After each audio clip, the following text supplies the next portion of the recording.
ಈ ಮನೆಗೆ ಸನಾತನ ಅಂತ ಹೆಸರಿಟ್ಟಿದೀವಿ. ಕಾರಣ ಸನಾತನ ಅಂದ್ರೆ ಶಾಶ್ವತ ಅಂತ.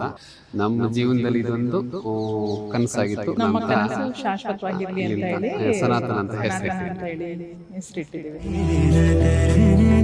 तेरे न तुम नदी तेरे न तेरे नदी